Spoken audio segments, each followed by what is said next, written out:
into it so that we don't model, because this version is also the version before the Senate as we speak now. And it affects you, because if we don't finish this Electoral Act, issues now, you will not be able to use it to your favor during this coming election. So let us not import so much into this. I'm going to ask the question, but before that, let me take one here again, one here and one here, but 2 minutes. Spokesperson first, then leader. Thank you. Aye. Those against say name. The ayes have it. The House hereby resolved to plenary to report progress. Speaker, my dear colleagues, I rise to second the motion as moved by the acting House leader. I so second. Those in support of this motion say aye. Those against say name. The ayes have it. The report of the Committee of the Whole is now a working instrument of the Parliament.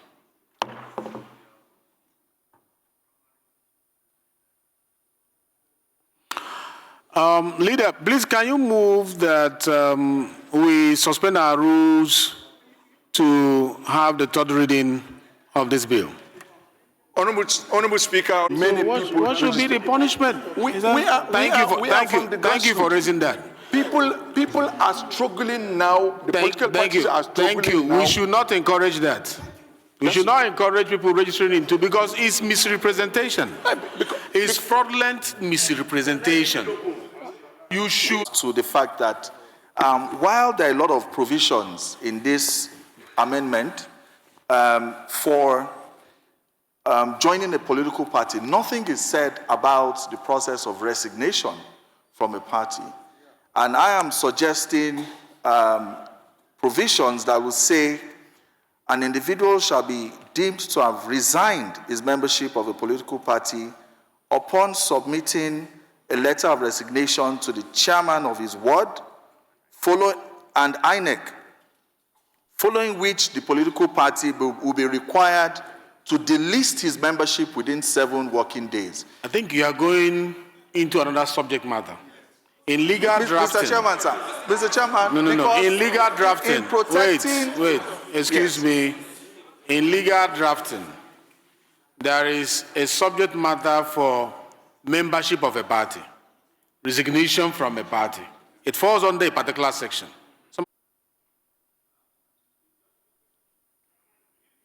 Put your microphone, ma'am. If the name is found in 2 registers, if I register in PDP and leave PDP and register in APC, remember my name is in 2 registers, and somebody goes to court. After I have sent letter to the party that I have left, but my name is found in 2 registers, and somebody that wants to be mischievous sues me for belonging to 2 political parties, how do you officially terminate membership for you to be able to punish somebody for belonging to 2 parties? Let me clear you on that. That is. Thank you. Right, Honorable Speaker. Sorry, please. Before then, yes, I have some announcements, sorry. Thank you, Mr. Speaker. Yeah, the chairman. Mr. Chairman. You look good. Thank you, sir. Thank you, Your Excellency. I would never want to belong to 2 political parties in my life. But if that is belonging to 2 political parties at the same time, never in my life.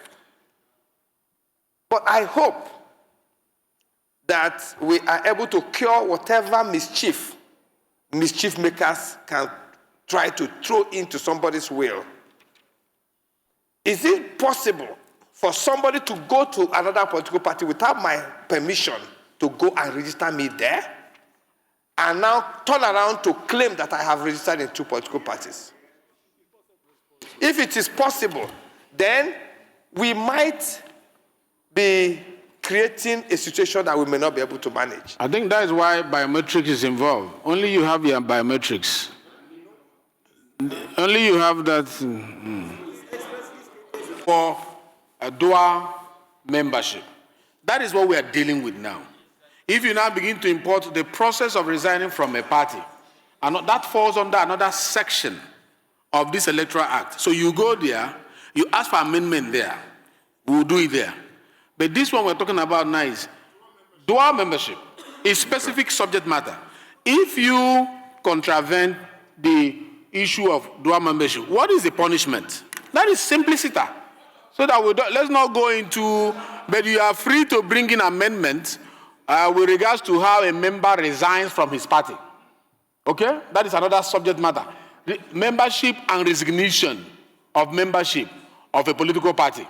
There we can put all those guidelines. You write a letter.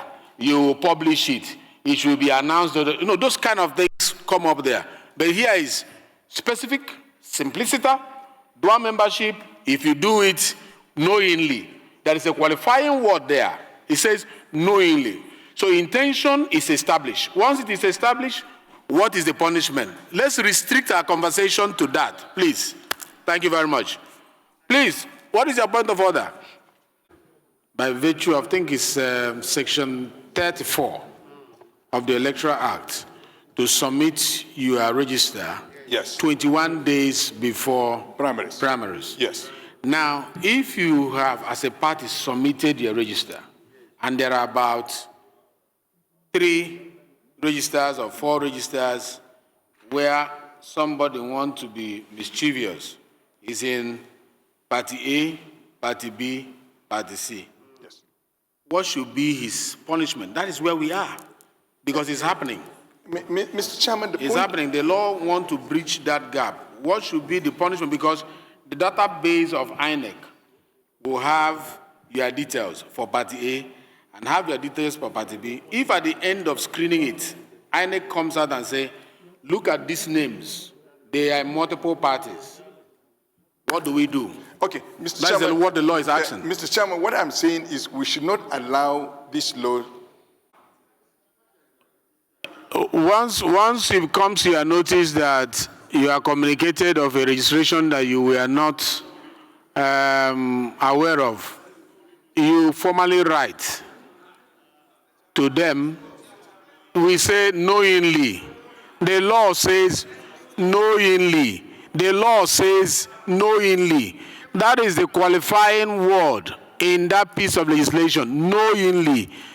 So if you can prove that you were not aware, that suffices. It doesn't be on me that I'm just acting honestly. And then the proof is now being shifted to me to start proving that I don't belong. Yeah. Mr. Chairman, let me put on record, because I know the record of the House of Reps. You've not been recognized. Sorry, sir. You just stood up and started talking. Please let me hear from the leader, Chief Whip.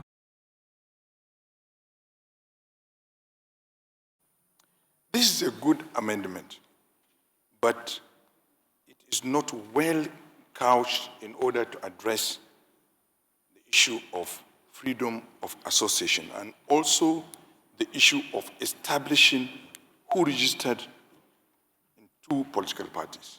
If you look at the draft, who will establish that?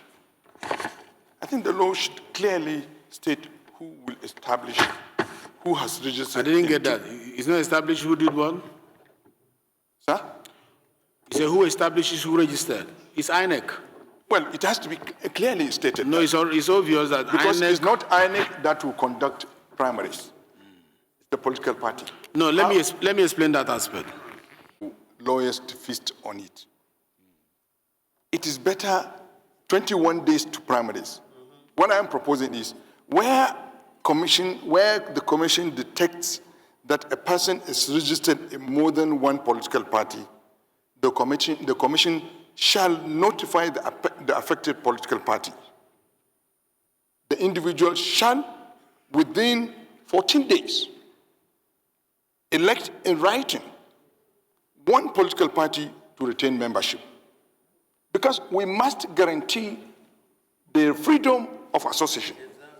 Then failure to make such election shall render that person ineligible to participate in the primary election of any political party for that electoral cycle.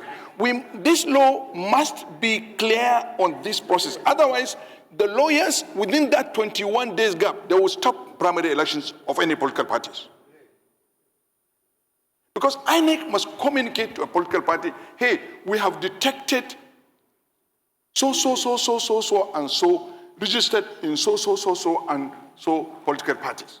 And it can affect your primaries. And then gives the political party the time also to determine or to give the person the freedom of association, which political party do you want to belong to. I think we must be... But let me ask you, if you sign a document of a political party with your details, with your photographs, your signature, your particulars, and you sign it more than once, Mr. Chairman. I mean, you should know that... Mr. Chairman, I can guarantee you, let me tell you the truth, Mr. Chairman. We cannot be going forward. You know, we have already, this one is academic exercise. We've done clause 1, clause 2, clause 3. It's an academic exercise we are doing now. Because the gavel has gone down, remember? Thank you very much. Thank you very much, Mr. Chairman, Speaker on seat as chair, and distinguished honorable colleagues. Ibrahim Ayokunle Isiaka. Unfortunately, when we make all these laws, we are not always there to interpret our intentions. Somebody else is going to interpret whatever, which are the judges, what we put on paper, and they are not here today to listen to us. Without watering down the amendment here, and not to alter what has been stated, I'm of the personal opinion that at every point in time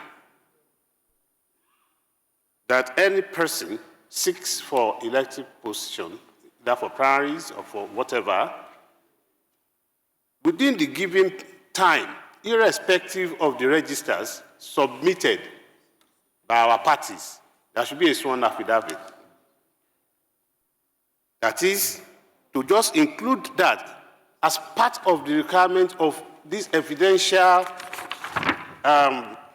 knowingly, to say that at the time I'm filling this form, I belong to social party with an affidavit. I think, in a way, it may cure the mischief that many of us and the fear. All right. Okay, let me, even though it's academic exercise now, please sit down. Thank you. In law, there are rules of interpretation. The first issue you raised was the people who are going to be interpreting these laws, they are not in this room. They don't need to be in this room. If we wait for them to be in this room, we will not be able to make the laws that we make. But in the course of the study of law, there are rules that over time, through research, we have been able to build, which we use to understand the purposive intention of the legislators at the time they drafted the pieces of legislation. Talk about ejus dem generis rule, talk about literal rule, mischief rule, you know, there are so many rules that the lawyers use to be able to understand what is in the mind of the drafters at the time they drafted this rule, because they are trying to understand the purposive intention. What do they want to achieve? So those rules will guide the judges and have always guided the judges. So don't be worried about their understanding what we are trying to do here today. And then on the second part of what you were trying to say on, the registration, I think INEC has what it takes to publish registration of that have been submitted to them, and people will be given time to go and look through those. Just like you have voters registration, have that. People will look through it to know where their names appear. If you see it and then you ignore it, that is also knowingly ignoring it. But if you see it and you take action, from the date you notice it and the action taken, that would justify that you did not deliberately put your name there. I think we should stop this conversation now. We have done well with it. I think I'm going to have what we call the Electoral Act Caucus Group, where we can always sit to deliberate on some of these things. The same thing I want us to do with Constitutional Amendment Caucus Group. So that there are issues, we're going to start constitutional amendment. After this first stage, we're going to go again. So if there are deliberations that the House may not allow you time to look into, we'll meet in those small circles where we can ventilate on what we think is the best to do. So some of these caucuses, I'm thinking we're going to be looking, if time allows us, because election is just by the corner. Leader, please move that the House resolve back to plenary to report progress from the Committee of the Whole. Evidence.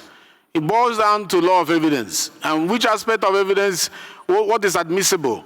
Your communication, letter of communication to the party will become evidential. When you communicated, become evidential. When they receive it, becomes evidential. That will guide you in your defense that I actually resigned and they were duly communicated. We cannot put everything into the law because it will be verbose. So that establishes that. I think I'm just going to put the question so that we can move ahead, Let me ask a question. Those in support of this bill say aye. Aye. Clause 1 carried. Clause 2 carried. Clause 3 carried. Long title. Good. Yes, where's the last one? Mr. Chairman, Stand by it. But to go and deliberately register in two political parties, that is deceit. That is why this thing is there. Komoti, the floor is yours. Thank you, Chairman. Please wait. People will be allowed to. Explicit. Yes. It's so explicit. It is dealing with those people that are going to cause mischief. Personally. That's why it's a person. So it's referring to a person that contravenes this. And we have to make, people pay for crime they have committed. And this provision did not stop any person from joining a party. It says such person his membership is void. Pending regularization. That means it has given you time to go and do that. Nobody is stopping you from joining another political party. I think this provision is so explicit. By the time we are importing other things again, it will be very worthy. Thank you. Mr. Chairman, honorable members, I move that. But before you do that, please, there's a question. What if Mr. A resigned from party, but they refuse to accept his resignation? They are not bound. They cannot reject your. If they say no, it means you have fulfilled your own duty. So the other one is they are on the frolic of their own. Mr. Chairman, I move that this House revert to plenary to report progress. You put on your microphone. Put on your microphone, sir. See, the concern is on this issue of mischievousness. Now, you are talking about e-registration. It has never reached almost all our local wards up till today. I will give you an example of my whole self. I'm a PDP member today, but yesterday, the chairman of APC said, yes, send me a registration card. ADC have sent me one as well. And I didn't ask anyone to do for me. APC has sent you what? See, the issue is they can use that, probably, and take it to court. You say APC send you what? Yes, a card. APC have started doing their own, the e-system. But before the e-system, you have a card. A simple small card which they register you in your own ward. And they are threatening you that they will utilize this as evidence against you in court. So the issue is, if somebody is having duel, yes, somebody might have been mischievous on that person. Let me tell you. So once you get voiding the entire 2 cards or 3 cards of a membership, then that will be a very serious thing. Because if probably the elites and the most polished political elites in their localities today, they have registered in their e-system. But in our own localities, in our own villages, up till now, your ward chairman will just register you, even without your consent. So this is our problem. Thank you.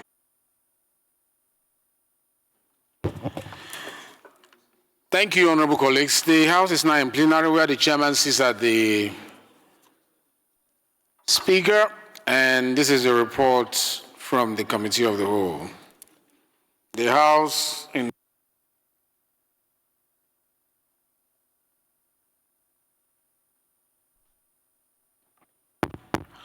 Consider the report on the bill for an act to amend the Electoral Act 2026 to make express prohibition of dual party membership and provide penalties for contravention and for related matters, and approve clauses 1 to 3 and the long title of the bill.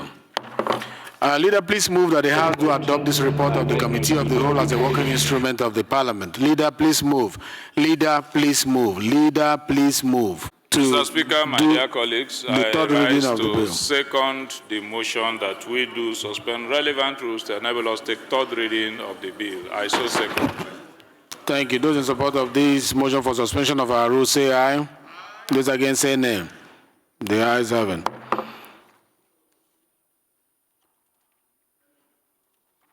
Clerk, please. Right Honourable Speaker, honourable members, a bill for an act to amend the Electoral Act 2026 to make express prohibition of dual party membership and provide penalties for contravention and for related matters. Third reading. Thank you. Bill for an act to amend the Electoral Act 2026 to make express prohibition of dual party membership and provide penalties for contravention and for related matters. Read third time and pass. Leader, please move that the House do adjourn sitting till tomorrow. Same time, same place.